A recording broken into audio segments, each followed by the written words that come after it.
Well, good morning, all of you, and welcome to a lovely morning in Sweden.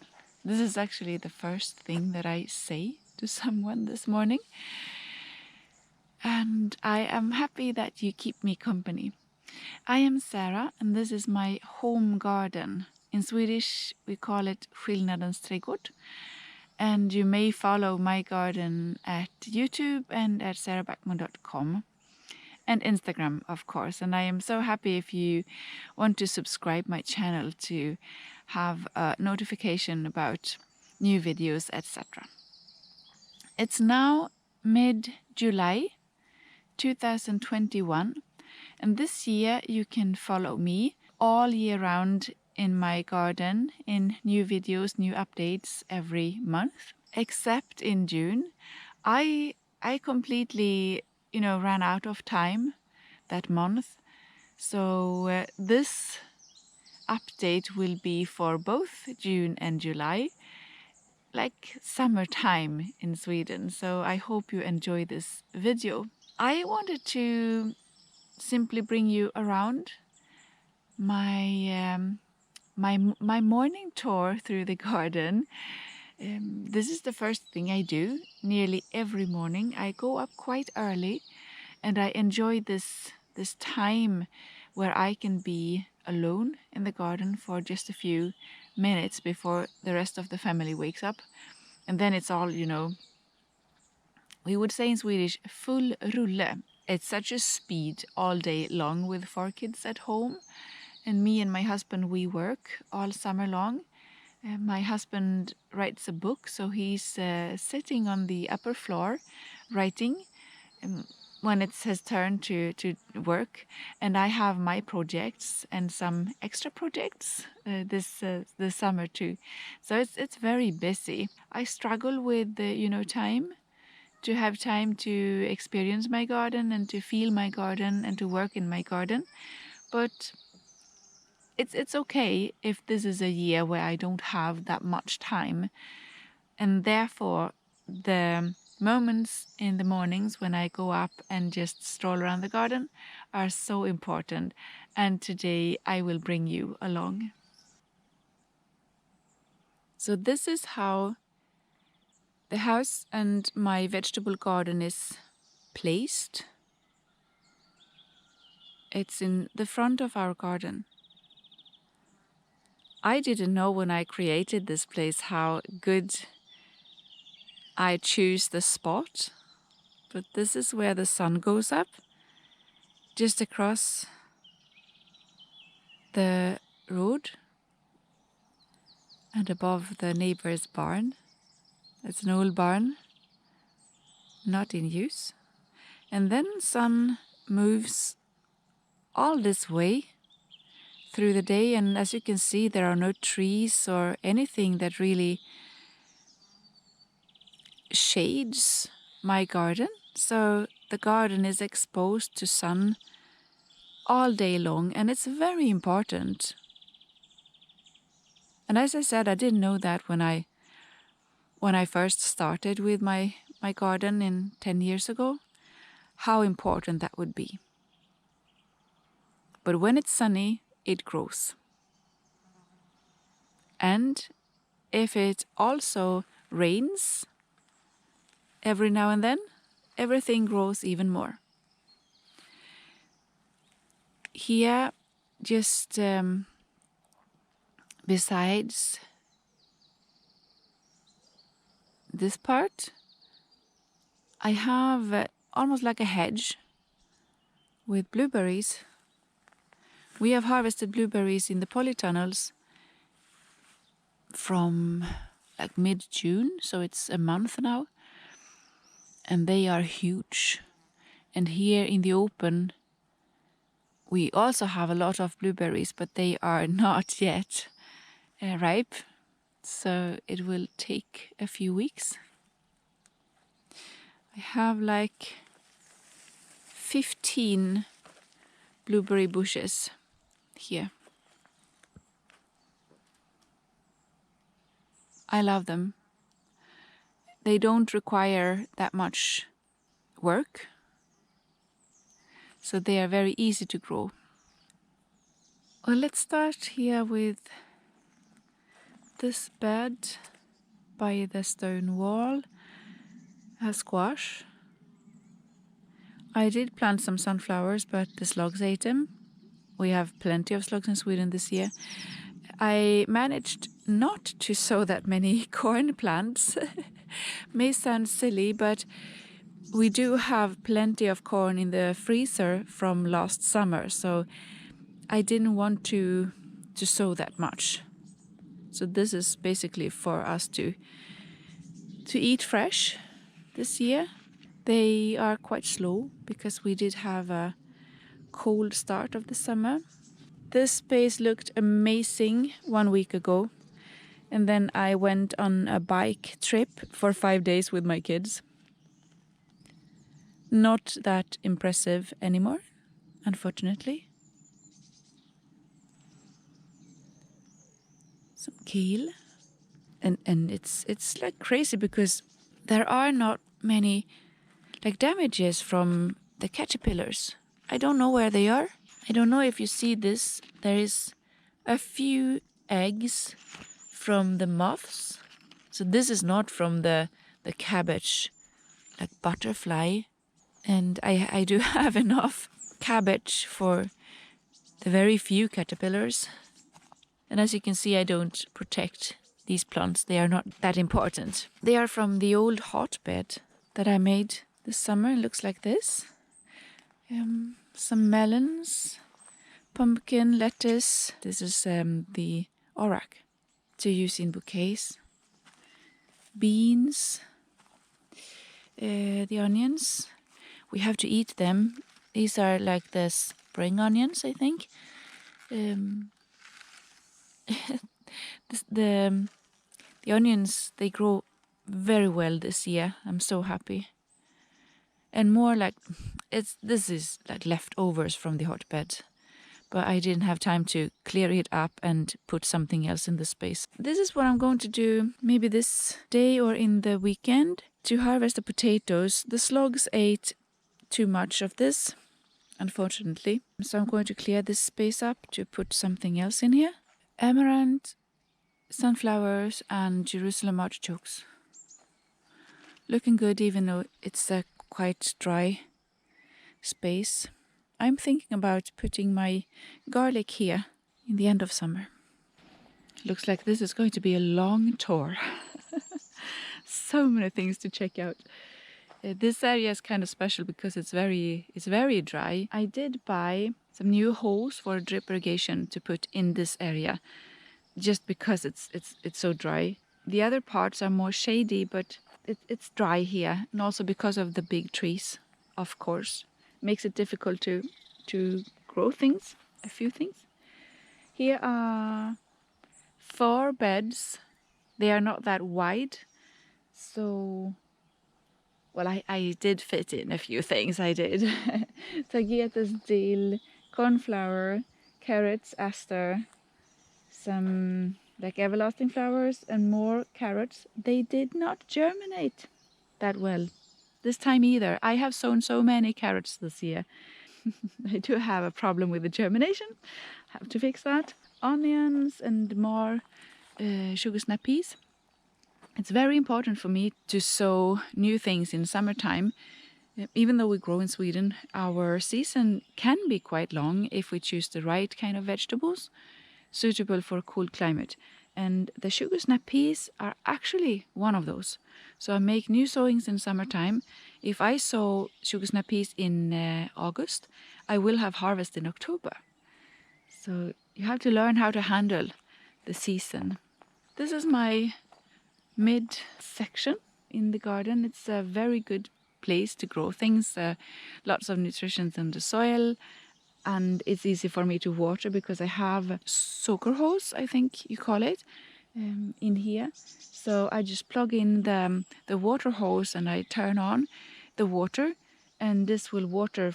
Let's say if I have timer, I can water it for 20 minutes easily, and just fill up some water. It's very good. Most things grow extremely well this summer. We have a perfect combination of warm weather and also we have rain. It's amazing actually to have this combination. Most likely it's like either very warm and very dry, or it may be too wet, so things are rotten and we have a lot of mold, etc. But now it's like perfect. So everything grows that are already started, but it's a bit tricky to start things from sowings in bare soil now in the garden, because I don't have that kind of watering system, to sprinkle water. I have a drip irrigation. In this area, I don't water that much because I grow the peas and the beans, and they grow kind of well in this area without me watering that much right now, and that's only because we do have the rain coming in. I have 4 beds in this area. They are 6 meters long, and I grow a lot of beans to dry. So they grow here. This is a beautiful dry bean with like purple, bright purple beans. I mean, not the pods, but the actual bean itself. Looks beautiful. In Swedish, it's tranbär, the variety. And in between, I grow kidney beans. I love to grow varieties of beans that are not this tall, This one is a tall variety, so I have to stake them or something. Give them something to climb at. But kidney beans in Sweden are grown from a low variety, and they grow very well and give a nice harvest. The seeds are collected from last year's harvest. This is a chive, a Chinese chive with like a garlic taste. Grows really well. It is really a super weather for beans, so I'm very happy that I grow this this much of the dry beans this year. The ones who grows here, just beside the cosmos, are a delicacy, as I understood it. It's a quite small white bean. I think it's French, also for drying. The dry beans are very easy to store. I simply leave the plants in the garden so that it starts to dry here, and then I cut it off and I hang it upside down in a greenhouse or in a dry place under a roof. It's very important it's dry and not damp, because it will destroy the plants. And then I simply leave them hanging, and most often I even keep them like in paper bags, really big bags, indoors. And in wintertime, when I have like more time, I remove the beans from the plants, and I keep them in jars or whatever. So really good food. And the most important things with the beans are also, there are 2 things. It's very important and good food, easy to grow in the garden. But the beans and the peas, the type of plants, they actually collect nitrogen from the air, and they collect it in the plant pods. And when the plant pods are decomposed onto the ground or in the ground, they will sort of leak this nitrogen into the soil. So this is a perfect way to prepare a space like this for cabbage and kale, the brassicas, next year. So this is a way to sort of fertilize the garden without using manure. You combine lots and lots of beans and peas in an area, and then it will sort of boost the soil for the next year. So it's very important for me to grow all the peas and the beans in the same area. And next year, I will move the brassicas in here, and it will be stunning. The things I grow in this area are beans. There are cosmos in between beans. In one bed I grow beans and zinnias and a traditional kind of onion. We call it potato onion, but it is a shallot, and it's grown for a very, very long time in Sweden, and we love to grow it simply because it has it's very easy to store for super long, and it is stored very, very well, and a good summer it will give a really nice harvest. So the potato onions are important to me. And this bed I have the peas, and these are, the green peas that you remove from the pod. I used to keep them in the freezer. And this is one thing that I didn't manage to do. First of all, the germination was so bad because of the slugs. So I was a bit sad about that, and I didn't prioritize to tie them up so they look like miserable. But I'm going to harvest whatever I can find and simply do my best. This bed I recently harvested, and this is the place for this year's garlic. So I had like 150, 160 or so garlic. They are now drying in the greenhouse, the red greenhouse. So today I'm going to clear up this bed, just remove the mulch and expose the soil, and then simply let this bed be watered by this afternoon's rain, and then go for more sowings. So I'm going to prepare this bed for new sowings. It's going to be a mixture of green leaves and sugar snap peas or whatever I can find. I don't think you notice it or are like disturbed about this, but I am a bit sad that the flowering part in the garden is so slow this year. And it was very cold, and I didn't plant out the flowers because of the cold. So everything is kind of late when it comes to the flowers. It should be all covered up in flowers, but everything is kind of green right now. I love that it grows very well, and I have plenty of things to harvest, of course, but it is kind of green, and it's a bit too many green things. Look at this place. This is an area only for potatoes and some weeds. So I have 4 beds here. They are 6 meters long, with 2 rows of potatoes in each bed. And it's just like a green carpet. I mixed in some sunflowers in here, in the back of this area. They grow surprisingly well, considering I have so many slugs. But they are not flowering yet. But soon. Or not that soon, maybe. Well, in a few days anyhow. And this makes a huge difference. I mean, if you have an area like this, I can't do much with this green space.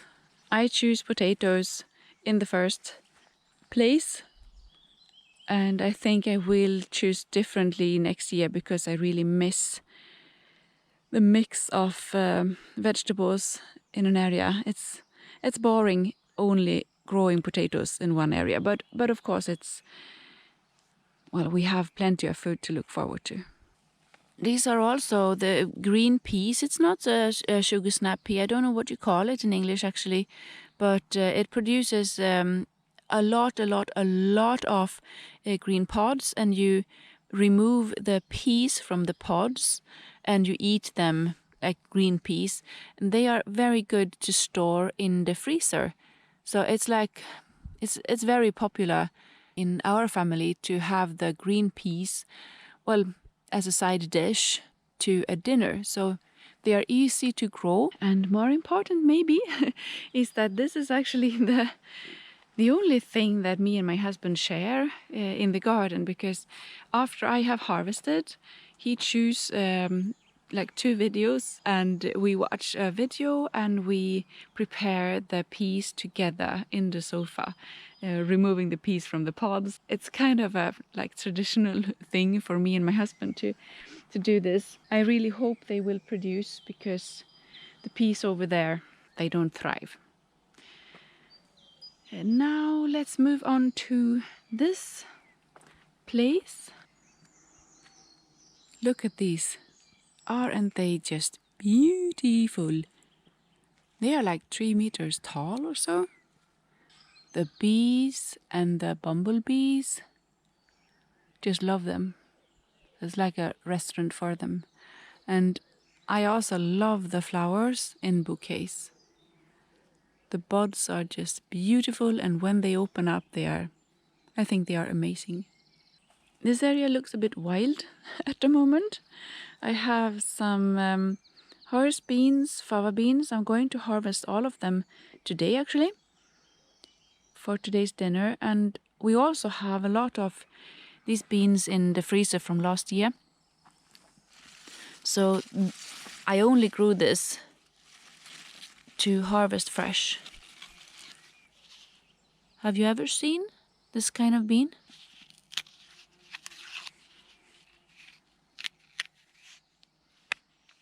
I think this may be the best bean to grow in Sweden. It's actually a pea. It's not a bean. But look at the size.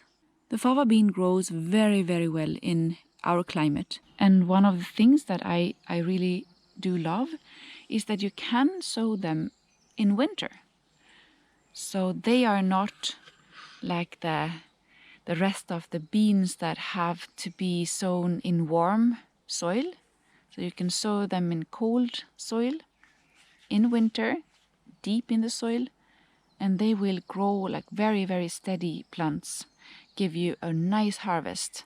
We used to have them in like soup, or we fry them, or, they are good in everything, and you can replace other types of beans with this fava beans because it's easier to grow in Sweden. But as I said, I grow the beans this year only to eat, not fresh, but slightly cooked, and with butter and salt, of course. It's my favorite, and I have loved it ever since I was a kid. So today we're going to eat the fava beans. Well, let's move on to the chaos. There are carrots, winter carrots. Not that many, unfortunately. And then the leek. It's like this in my garden. If I don't succeed with a thing one year, I go not all in, but I grow some extra next year. And this year I do have a leek that will give us enough food for winter. And behind I have onions. These are sown from seed. And they are ready to harvest as well. It's a bit too early, but that's because of the dry and warm weather. I visited a friend yesterday, and she had like very tiny, tiny, tiny onions, and she was very disappointed. But she didn't have any rain at all, so I am happy about this size. And the fact that I have sown them from seed, they have developed some. And that's not the case with the carrots in this bed, unfortunately. I sowed plenty of winter carrots here too in spring, but I guess the slugs ate nearly all of it, and it left me with only the few of them in top of this bed. So I kept them, and I have new sowings coming up right now. So let's hope it's going to grow. More leek, and these are actually from a sowing that I did in January for the hotbed. So I moved them from the hotbed and just put them here. Not very big, but they have a long time left to grow. It's only July, and they will grow until the start of November, so I'm not worried at all. There is plenty of time. And also the potato onion, this is another variety. Since the carrots didn't do well, I simply didn't bother to take care of the rest of the space. I will keep the onions for like next year to put in the ground, and we will eat the bigger ones, of course. So it's a very important onion to have in a household where we want to eat vegetables only from our own garden, because it keeps so well. And then we have the palette colors. They were a bit slow too. It's tricky to water palette colors when it's dry. So I put the soaker hose in between the plants. Makes some difference, but when it's very dry, and now when I have been away, I can see the sunflowers. Don't really like it, but I hope they will give me some flowers anyhow. Now when I'm back and can water. I mean, they are heavy plants. They drink a lot. I had cornflowers in here for Swedish midsummer. They are now removed, and I made new sowings, but some of them dried out when I was away. New sowings of some things. Zinnias.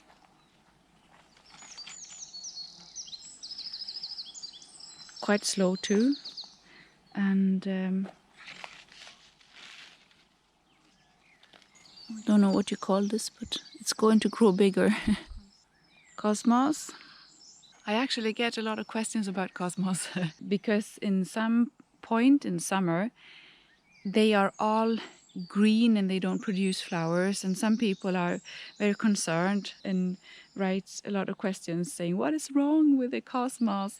And cosmos are actually a plant that flowers the best if it is sown very early in spring and planted out. If it's sown later in spring, when the days are long, it will not flower that well until the days are shorter.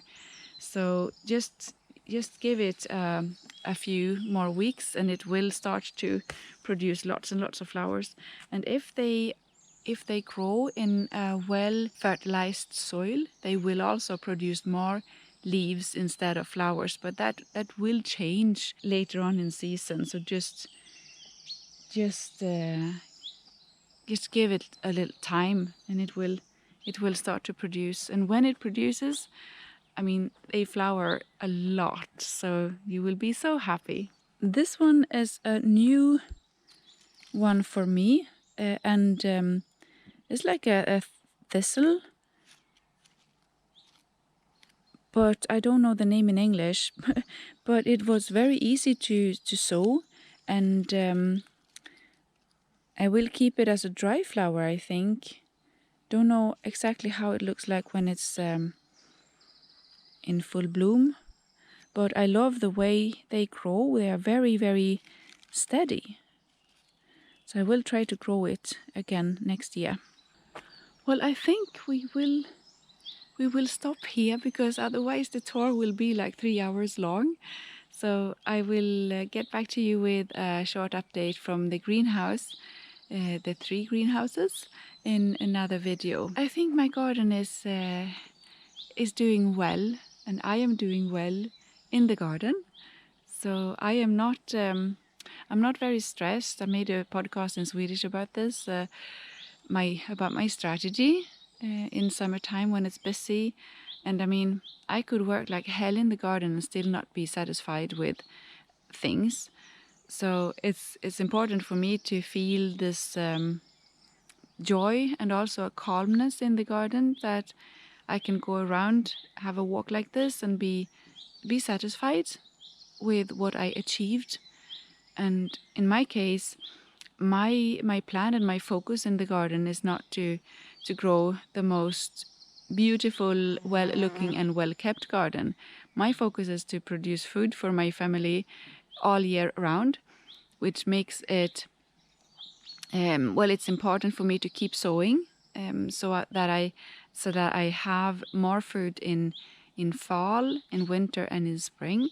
So I don't have to produce all of the food in summer, and it gives me some rest, to know that I can achieve a few things later on in season. So now it's time to enjoy all the beauty, the flowers, the vegetables, and the food, and also the work. And it's not the most important thing, of course, but I do enjoy the work. So happy gardening, all of you, and enjoy your summer. Let's see you soon again in my garden here in south of Sweden. Thank you for watching.